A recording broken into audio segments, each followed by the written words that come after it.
Hi, my name is Sara. I'm from Poland, Głogów. My husband Chris and I will lead the church in here.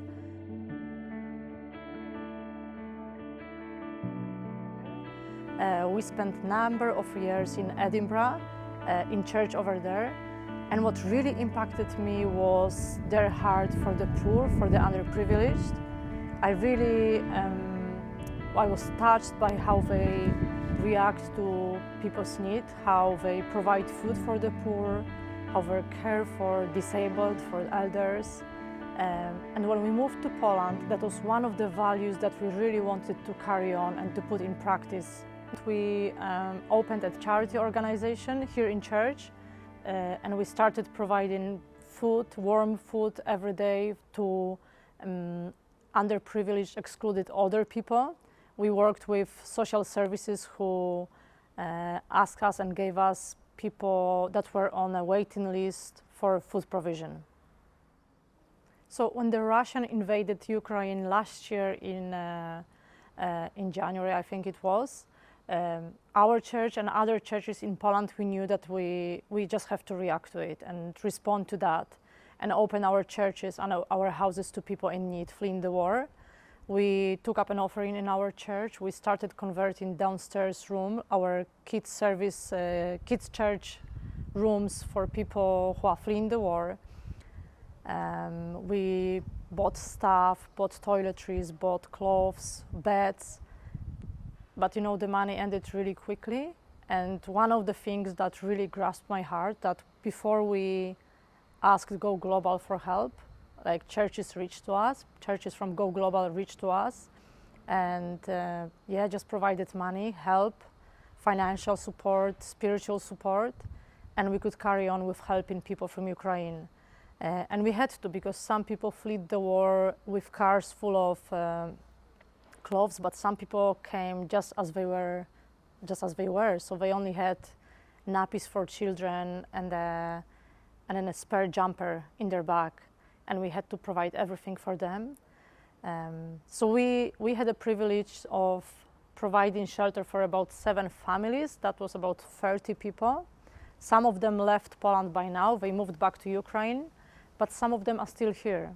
We had the privilege of seeing people getting baptized. We had the privilege of seeing people getting to know Christ, because some of them didn't know Christ at all. And we just had the privilege of seeing people starting their life from scratch, not as beggars, but as independent, worthy people, worthy of new jobs, new chances, new opportunities. And the interesting thing is that some of them are one of our main volunteers in our charity organizations, helping and providing help for Polish people in need. Isn't that interesting? Let me introduce you to Oksana, one of our volunteers here in Głogów. So I'm here with Oksana. She's from Ukraine, and I've met Oksana about a month after the war started. Her and her family fled to Głogów, to Poland, and we had the privilege of hosting this family here. So I'm going to ask her some questions now. The first question will be, what was the situation in Ukraine like when they were living? Oksana, co było w Ukrainie, kiedy przyjeżdżaliście do Polski? Jak się czuliście wtedy?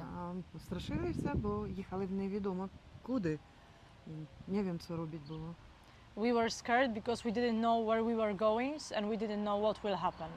Another question I will ask will be, what did you feel when you came to church and you met people from church? Co czułaś, kiedy poznałaś ludzi z kościoła, kiedy poznałaś Kościół? No to naprawdę було дуже чудові люди. І трохи страшилися, невідомо куди приїхали. Дуже добрі люди, дякую Богу. To start with, we were a bit scared because we didn't know where we were coming to, but thank God we've met really nice, beautiful people here in church. And another question I will ask will be, what are you doing now, Oksana? Czym się teraz zajmujesz? Волонтariusz, rozwożę obiady starszym ludzi, dopomagam wszystkim. I tyle. Okay. Teraz jestem wolontariuszką w kościele i pomagam rozwozić posiłki starszym ludziom, seniorom. English. Okay, in English. So right now I'm a volunteer here in the church, and I help distribute food for underprivileged senior people in this town. So why do we help the poor? There's a verse in the Bible that talks about, actually Jesus says that if you give food or drink to someone, a poor person, it's like giving that food or drink to himself. There's a quote by Mother Teresa as well. It really struck me when I was reading a book about her. She says, always see Jesus in every human being. And it just stayed in my heart. I remember I read it about 15 years ago. Always see Jesus himself in every human being. So we can't just ignore people in need and people in poverty, people struggling with addictions, with, as I said, with poverty. We should react to that. The kingdom of God, the values of kingdom of God is joy, is hope, safety. In kingdom of God, there is no poverty. So when you react to that, it's like you are bringing the kingdom of God to people's lives, to people's reality. So what I would really like to encourage you to do is never hesitate to show love to other human beings. Never hesitate to see Jesus in people's faces. Never hesitate to smile at people. Never hesitate to reach to them to change their lives. Thank you so much for supporting us, everyone that supported us over that time. Thank you. It meant a lot and it brought change to people's lives. It was very supportive to us, so we really appreciate that. And I would like to encourage us to just to help people.